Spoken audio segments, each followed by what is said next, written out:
In a galaxy filled with warships and aliens, it's easy to forget the quiet strength of human emotion. But sometimes the most powerful battles aren't fought in space, they're fought in the heart. This is the story of a human who felt the sting of distance but carried the courage to hope. Humanity, even in sadness, shines.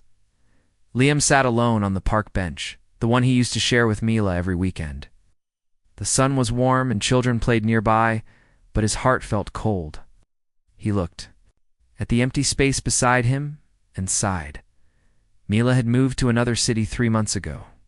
She got a new job at a science station orbiting Mars, something she had always dreamed of. Liam had smiled and congratulated her. He told her he was proud. But deep inside, something had cracked. They used to laugh together here, talk about everything, share snacks, watch the sky. It wasn't about the place. It was about her presence. Now, that presence was gone. He looked at the stars beginning to appear in the evening sky. He whispered, "Do you still look up at these same stars, Mila?" Liam worked as a teacher on Earth. He loved his students, loved helping others grow. But every time he walked past the coffee shop Mila liked, or heard a song they used to sing, it felt like a small piece of him was missing. He tried to text her once. "Just a hey, hope your first week on Mars is going well." She replied, "Thanks, it's busy, but amazing. I'll call soon." That was 2 months ago. He didn't want to bother her. She was important now, doing big things for humanity. Maybe she had outgrown this little city. Maybe she had outgrown him. But still, every evening, he came to this bench, just in case. One day, his student Nora noticed. "Mr. Liam, why do you always sit alone after school?" He smiled gently. Waiting for someone? Like a friend? Yes, a very good one. Nora tilted her head. If they were a good friend, wouldn't they come back? Her words stung a little, but Liam nodded. Maybe, or maybe they're just far away. But don't you miss them? Very much. Then tell them. Liam paused. The advice was so simple. It's from the mouth of a child. That night, he stood at his apartment window, watching a red dot twinkle in the sky. Mars. He knew Mila was up there. Somewhere in the vastness, he opened his laptop, wrote a message, deleted it. Tried again. "Hi, Mila. I hope you're doing great. I've been thinking about you. I miss our talks. The park feels empty without you. I know you're busy, but if you have a moment, I'd love to hear your voice. No pressure. Just miss you." Liam. He stared at it. His heart pounded. Should I send it? Then he remembered something she once told him. Even in space, Liam, I'll still think about you. Humans never forget those they care about. Pressed send. Then he waited. A minute passed. Nothing. An hour. Still nothing. He went to bed with his heart heavy, but a little lighter than before. At least he had tried. The next morning, checked his messages. One new video message from Mila.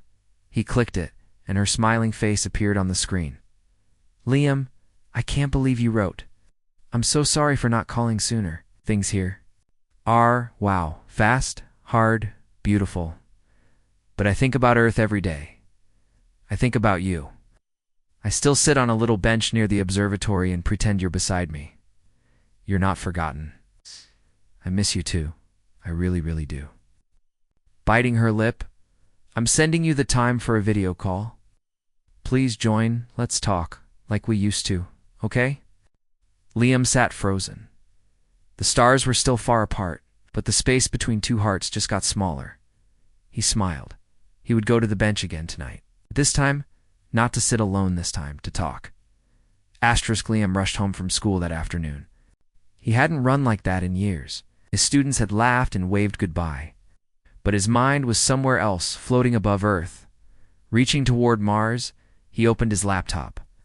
His hands were shaky, not from fear, but from hope. The message from Mila was still there. "Let's talk, like we used to." She had sent a time for the video call 8 p.m., Earth time. He looked at the clock. It was only 5:47 p.m. He had to. Hours and 13 minutes to wait. He smiled to himself. Waiting felt better than wondering. He cleaned the room, made tea, and even changed into a clean shirt. Then he sat on the couch and stared at the laptop like it held a portal to another world, because maybe it did. As the clock hit 8 o'clock, his screen blinked. Incoming call from Mila. Liam took a deep breath and clicked accept. Her face appeared. Not in perfect quality, but her smile shone clear. "Liam," she said, eyes lighting up. "It's so good to see you." His heart swelled. "Mila, you look amazing." Her laugh was the same. "Like sunlight through leaves, you still know how to make me blush," she joked. For a moment, the years, the miles, the planets, they all melted away. They talked. About little things. About big things. About how the cafeteria food on Mars tasted like rubber, and how Liam's students had surprised him with a birthday card made from recycled soda cans. "I miss this," Mila said quietly. "I didn't realize how much." Liam nodded. "Me too." Then there was a silence. Awkward, just heavy with meaning. He finally asked, "Did you feel distant too?" She looked down. "Yes. I didn't want to. I got busy. And I didn't know how to reach out without sounding selfish. I thought you were moving on." He shook his head. "Every day I came to our bench, just to feel closer to you." Eyes glistened. "That's the most human thing I've ever heard." He laughed gently. Something old was returning. Not the past, but a bridge to the future. Then Mila said something unexpected. "There's a program opening up. Earth to Mars Cultural Exchange. They're looking for teachers to come for 1 month and work with children on the station. They need someone who understands people, not just science. I gave them your name." Liam blinked. You," she said, smiling. "You have a way of making people feel seen, even from a distance." He didn't know what to say. "But space travel? It's safe. It's fast now, and it's just a month, unless you like it." He leaned back in his chair. "Are you sure this isn't just pity?" She laughed. "It's HFY, Liam. Humans find a way, especially the good ones." He smiled. Later that night, Liam went back to the park bench. But he didn't sit in silence this time. He looked up at the sky and whispered, "I'll see you soon." The stars didn't answer, but somehow they felt closer. Liam stood by his apartment window, staring up at the night sky. The stars sparkled gently, like soft reminders of something far away but not forgotten. Mars was up there. Mila was waiting. He had reread her message at least 10 times. There, looking for teachers to come to Mars, I gave them your name. The message had warmed him, but it also made him nervous. Traveling to Mars wasn't like taking a bus to another city. It was space. It was serious. Still, something inside him whispered, "This is your chance." The next morning, Liam walked into his classroom with a different kind of energy. The students noticed. "Mr. Liam, did you win the lottery?" One boy joked. "No." Liam smiled. "But I might be going on a trip." "Where?" asked Nora. "To Mars." The class went silent. Then, "What?" "Mars, like the planet." Liam laughed. "Yes, like the planet." "But what about us?" the student asked. He paused. "I'd be gone for just 1 month. Then I'd come back. And I'd bring back stories from another world." The children were excited. They began drawing spaceships and making lists of questions for Martian kids. But inside, Liam still felt unsure. Later, at the park bench, he sat and thought. He missed Mila deeply. The video call had brought back memories, but was going to space the right thing to do? A gentle voice interrupted him, thinking hard again. He turned and saw an old woman walking her dog. She often passed by, but had never spoken to him before. "Yes," Liam said. "I've been offered something big. A chance to go to Mars." The woman raised her eyebrows. "That's not something you hear every day," he chuckled. "No, it's not." She looked at him kindly. "Are you scared?" "Yes, but also excited." "Then go," she said softly. Sometimes the most human thing is taking a step when the path is unclear. Liam nodded slowly. That sentence stayed in his heart. He went home and filled out the application. The days moved fast. Paperwork, medical checks, training videos, a suitcase was packed, a small one. It turns out you don't need much when you're going to space. The night before his departure, he returned to the park bench one last time. He sat quietly. This time he wasn't hoping Mila would appear beside him. This time he was ready to go to her. His phone buzzed. A message from Mila. "Are you really coming?" He replied. "Yes. I want to understand your world. I want to see it, and maybe I want to see us again." Her response came fast. "I'll be waiting at the dock. I can't wait." The next morning, Liam boarded the Earth to Mars shuttle. As the engines rumbled and the sky turned from blue to black, he closed his eyes and whispered, "Humans don't give up. Not on people. Not on love." The shuttle landed with a soft hum on the red soil of Mars. Liam looked out the small window, his heart racing. Everything was quiet, too quiet, like holding your breath before the moment you're about to speak. The sky above the Martian station was pale orange. The ground below was dry, dusty, and strange. Yet even in its silence, it felt important. Human feet had walked here. Human hands had built this place. And now Liam was one of them. He stepped off the shuttle. His boots pressed into the red dust. He had imagined this moment many times, but now that it was real, it didn't feel exciting. It felt overwhelming. He was really here, and he still hadn't seen Mila. A staff member in a white suit walked up to him. "Mr. Liam, welcome. We've been expecting you." "Thank you," Liam said softly. "Follow me. Mila's class is preparing something special. She'll meet you after that." He nodded and followed, his mind spinning. Was she really excited to see him? Would they talk the same way? What if too much had changed? The station was clean, bright, and full of quiet sounds, footsteps, soft voices, the gentle hum of machines. Children walked past him, smiling and curious. "Is that the Earth teacher?"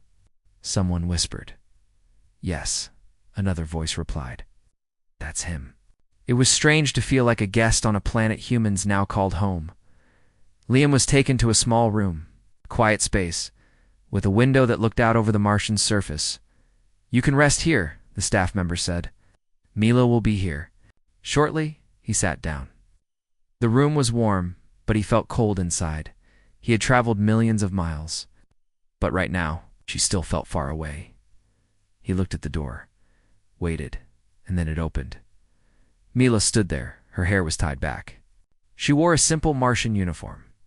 She looked tired. But her smile made the room feel like Earth again.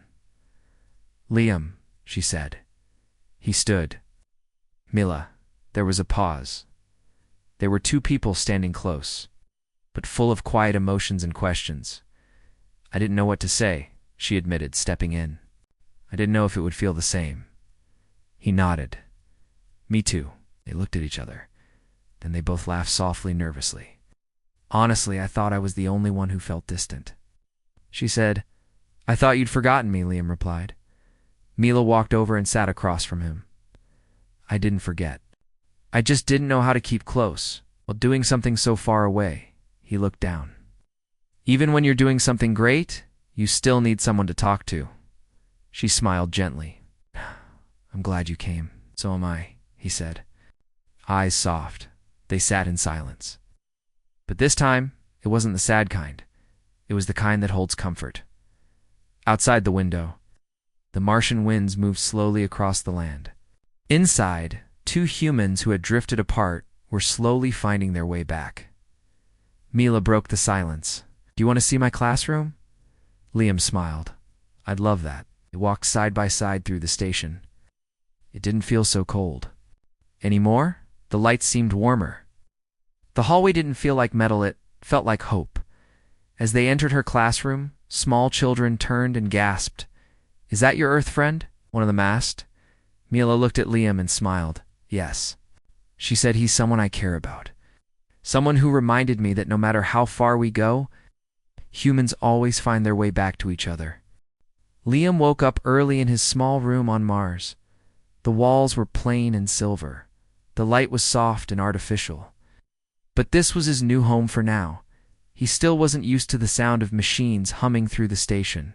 He missed the chirping of birds, the smell of trees, and the way the sky changed colors back on Earth. But he also remembered something else. He wasn't alone. Mila had welcomed him with a warm smile. That moment kept replaying in his mind. It wasn't just about being on a different planet. It was about being seen again by someone who mattered.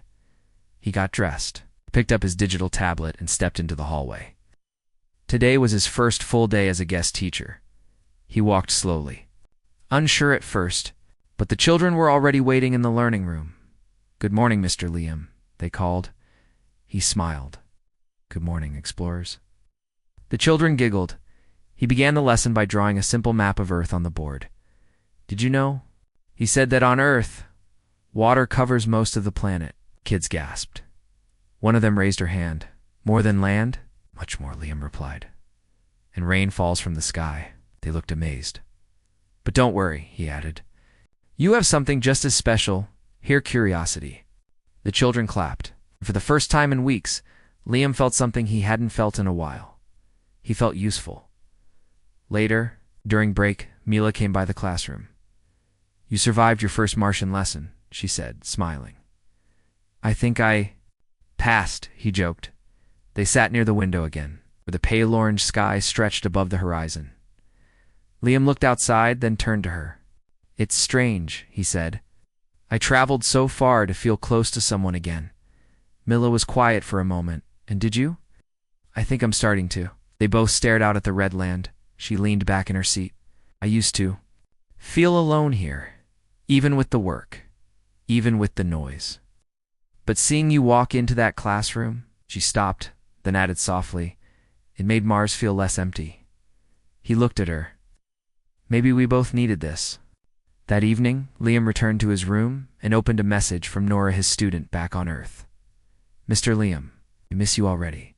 Is Mars cool? Did you see any aliens yet?" He laughed. He began typing a reply. "No aliens. But I found something more amazing: people who still believe in connection, even across planets. I'll tell you everything when I'm back."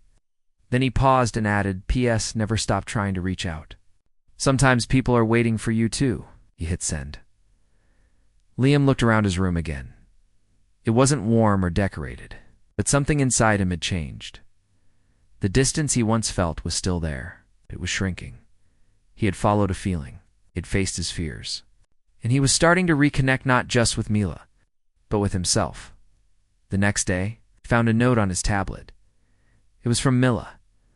"There's a little greenhouse by the edge of the station. I go there when I need peace. Meet me there after class." He smiled. Hope, he thought, is not just light in the dark. It's choosing to walk toward that light. Liam stood in front of the small greenhouse near the edge of the Mars station. The structure was clear and round, like a glass bubble resting on red dust. It was quiet outside, except for the soft hum of air systems keeping the station alive. He pressed a button beside the door, slid open with a gentle whoosh, warmth wrapped.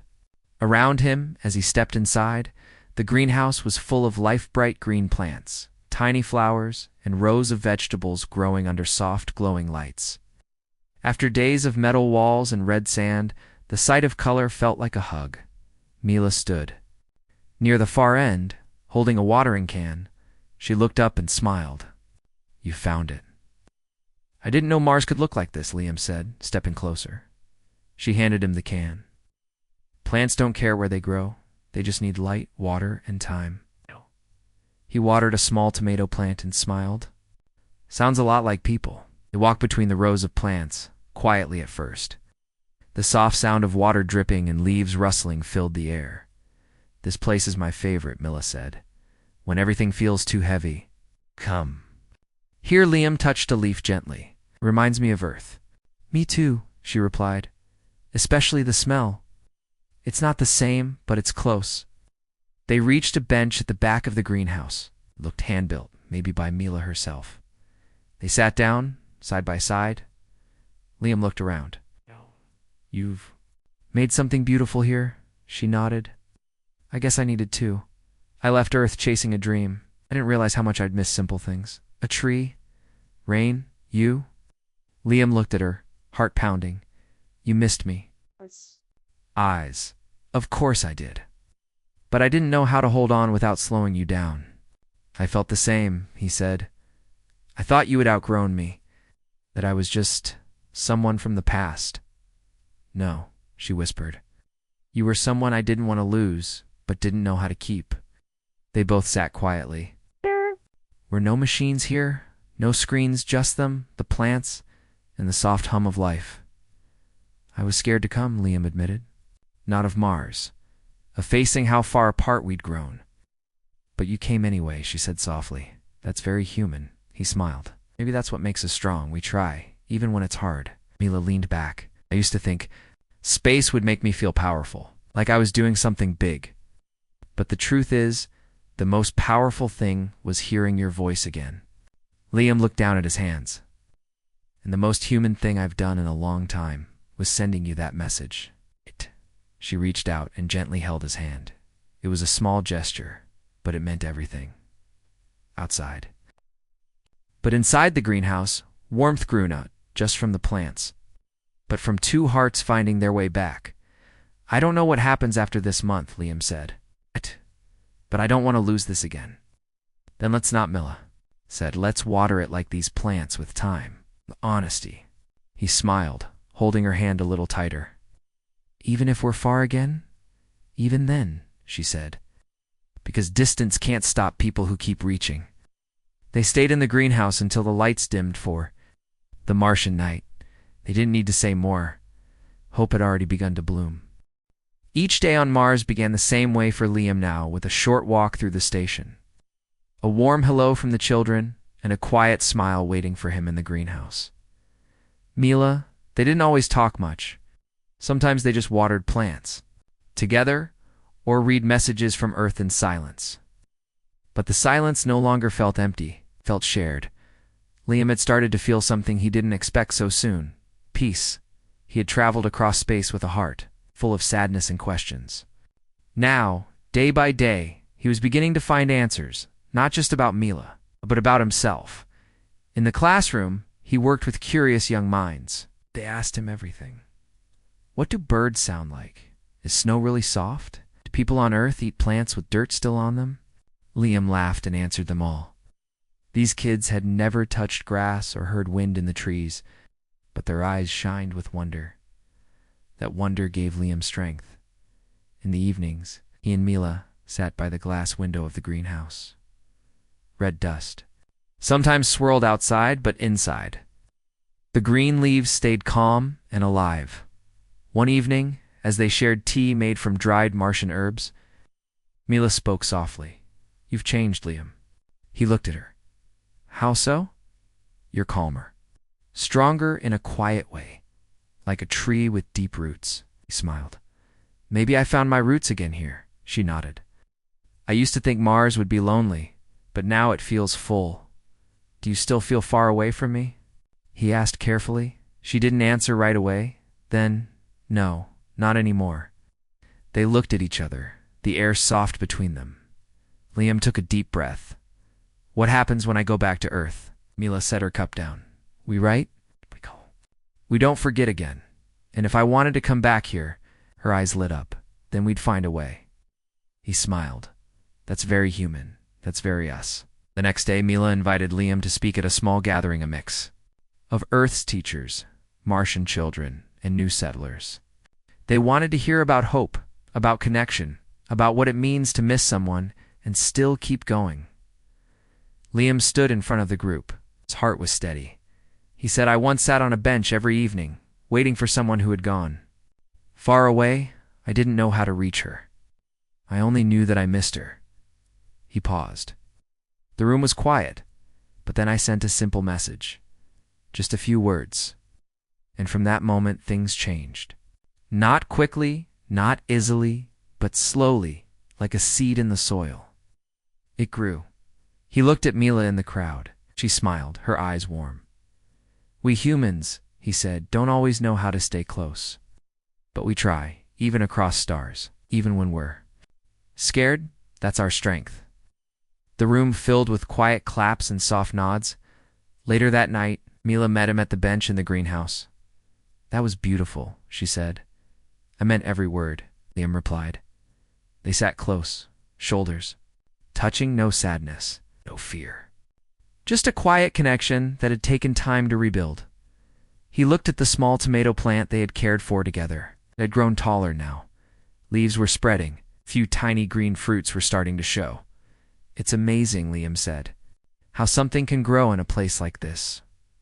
Mila nodded, especially when two people care for it. They didn't say anything else that night. They didn't have to.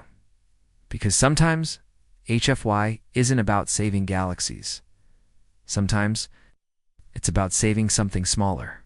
Friendship, a feeling, peace of the heart, and knowing it's worth it. The month passed faster than Liam had expected. Every day had been full teaching curious children, caring for the greenhouse with Mila, and slowly rebuilding the quiet bond between them. Each moment added another thread, weaving something stronger between them. But now, his last day on Mars had arrived. Liam stood at the window of his room, looking out at the pale orange sky. His small suitcase sat ready by the door. The shuttle, back to Earth, would leave in a few hours. He should have felt proud he had done what he came to do. He had reconnected with Mila. He had taught. It healed. But still, something inside him felt it's unfinished. A soft knock came at the door. Mila stepped in, holding a small potted plant, a tiny tomato sprout. "I wanted you to take something back," she said, gently placing it in his hands. He looked at it closely. It was from the greenhouse, the plant they had watched grow together. "It's beautiful," he said. She nodded. "It's a reminder that something can grow even when the ground seems cold." He smiled, just like us. They sat on the small bench in his room. Neither spoke at first. Then Liam took a deep breath. "Do you think, if I go back to Earth, things will stay strong between us?" Mila looked down, then met his eyes. "I think they can, if we both try." He nodded. But a question still sat in his heart. "Mila," he said quietly, "what if I didn't go back?" She blinked. "You mean stay?" Looked out the window. It felt more like myself. "Here than I have in a long time. I've taught, I've grown, and I've found you again." Her voice was soft. "Liam, are you sure?" "No," he said honestly. "But I know I don't want to lose this again." They sat for a long moment. Then she smiled. "There's a spot opening soon, long-term teacher. Full Martian term. You'd have your own class, your own room, a place." Liam laughed gently. "Even space has job offers now." She laughed too, especially for humans who care. He looked at the small plant in his hands again. It was still young, still fragile, but it was growing, just like this chance between them. "All right," he said at last. "Let's do it." Her eyes widened. "You mean it?" Tears gathered in her eyes. "I'm really glad you came, Liam." "So am I," he whispered. Later that day, instead of boarding the shuttle, Liam stood beside Mila as it launched.